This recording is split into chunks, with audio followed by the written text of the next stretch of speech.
Marcus Aurelius was a Roman emperor of the 2nd century, also known as the last of the 5 good emperors, after Nerva, Trajan, Hadrian, and Antoninus Pius. During his 19 years of leadership, Aurelius gained a reputation as a philosopher king. Founding his beliefs on the teachings of Stoicism, the Roman emperor was also diligent in finding his own way of self-improvement. Stoicism is an ancient Hellenistic philosophy that teaches one to accept and surrender to what life brings, without seeking pleasure or having fear of pain, and to treat others in a fair and respectful manner. Marcus Aurelius wrote personal notes and ideas on Stoic philosophy and spirituality as a source of guidance for himself. These notes, originally written in medieval Greek, formed a collection entitled Meditations. This book has been revered by many other philosophers over the centuries, and is praised as a real testament to a government of duty and service.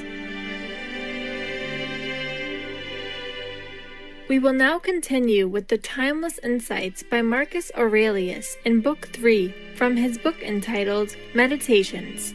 The Stoic philosopher emphasizes on the preservation of the spirit as substantial, in order to live in accordance with our innate divinity. If nothing presents itself that's superior to the spirit that lives within, the one that has subordinated individual desires to itself, that discriminates among impressions, that has broken free of physical temptations, as Socrates used to say, and subordinated itself to the gods, and looks out for human beings' welfare, if you find that there's nothing more important or valuable than that, then don't make room for anything but it, for anything that might lead you astray, tempt you off the road, and leave you unable to devote yourself completely to achieving the goodness that is uniquely yours. It would be wrong for anything to stand between you and attaining goodness, as a rational being and a citizen. Anything at all, the applause of the crowd, high office, wealth, or self-indulgence, all of them might seem to be compatible with it for a while, but suddenly they control us and sweep us away. So make your choice straightforwardly, once and for all, and stick to it. Choose what's best. Best is what benefits me. As a rational being, then follow through, or just as an animal, then say so and stand your ground without making a show of it. Just make sure you've done your homework first. Never regard something as doing you good if it makes you betray a trust, or lose your sense of shame, or makes you show hatred, suspicion, ill will, or hypocrisy, or a desire for things best done behind closed doors.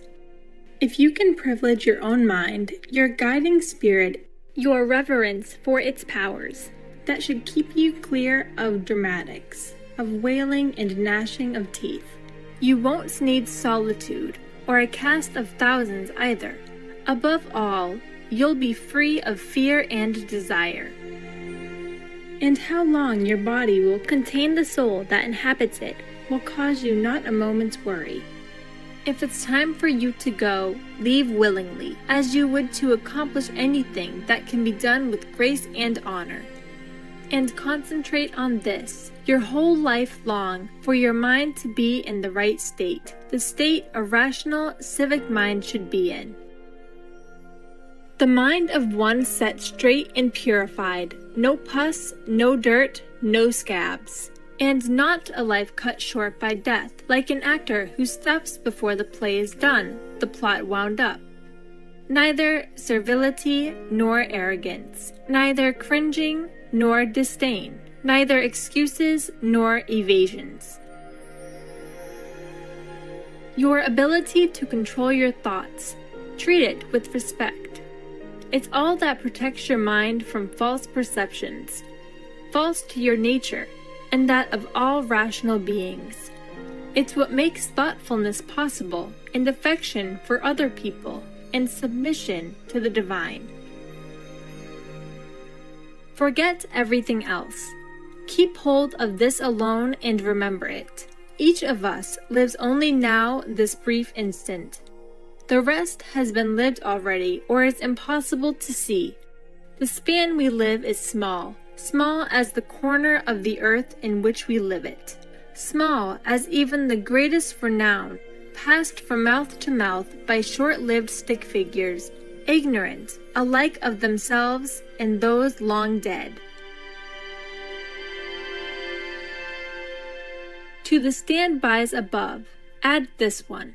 Always to define whatever it is we perceive, to trace its outline, so we can see what it really is. Its substance, stripped bare as a whole, unmodified, and to call it by its name, the thing itself and its components, to which it will eventually return. Nothing is so conducive to spiritual growth as this capacity for logical and accurate analysis of everything that happens to us. To look at it in such a way that we understand what need it fulfills, and in what kind of world, and its value to that world as a whole and to man in particular, as a citizen of that higher city of which all other cities are mere households. What is it, this thing that now forces itself on my notice? What is it made of? How long was it designed to last? And what qualities do I need to bring to bear on it? Tranquility, courage, honesty, trustworthiness, straightforwardness, independence, or what? So in each case, you need to say, this is due to God, or this is due to the interweavings and interwinings of fate, to coincidence or chance, or this is due to a human being, someone of the same race, the same birth, the same society, but who doesn't know what nature requires of him? But I do, and so I'll treat them as the law that binds us, the law of nature requires. With kindness and with justice, and in inconsequential things, I'll do my best to treat them as they deserve. If you do the job in a principled way, with diligence, energy, and patience, if you keep yourself free of distractions, and keep the spirit inside you undamaged, as if you might have to give it back at any moment, if you can embrace this without fear or expectation, can find fulfillment in what you're doing now, as nature intended, and in superhuman truthfulness, every word, every utterance, then your life will be happy. No one can prevent that. Doctors keep their scalpels and other instruments handy for emergencies. Keep your philosophy ready too, ready to understand heaven and earth. In everything you do, even the smallest thing, remember the chain that links them. Nothing earthly succeeds by ignoring heaven, nothing heavenly by ignoring the earth. Stop drifting. You're not going to reread your brief comments, your deeds of the ancient Greeks and Romans, the commonplace books you saved for your old age. Sprint for the finish. Write off your hopes, and if your well-being matters to you, be your own savior while you can. They don't realize how much is included in stealing, sowing, buying, resting, seeing to business, not with the eyes, but another kind of sight. Body, soul, mind. Sensations, the body. Desires, the soul. Reasoning, the mind. To experience sensations, even grazing beasts, animals do that. To let your desires control you, even wild animals do that. In running humans and tyrants. To make your mind your guide to what seems best, even people who deny the gods do that. Even people who betray their country. Even people who do things behind closed doors. If all the rest is common coin, then what is unique to the good man?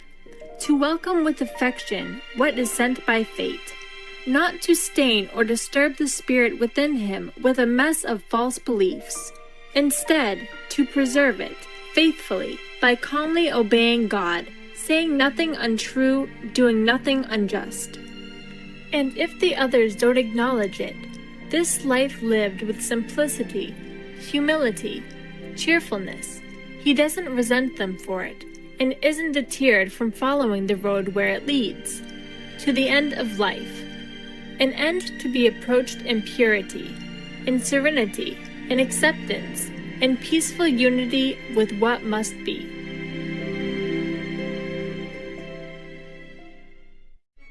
Peaceful viewers, we thank you for your kind presence for today's program entitled From Marcus Aurelius's Meditations, Book 3, Part 2 of 2 on Words of Wisdom.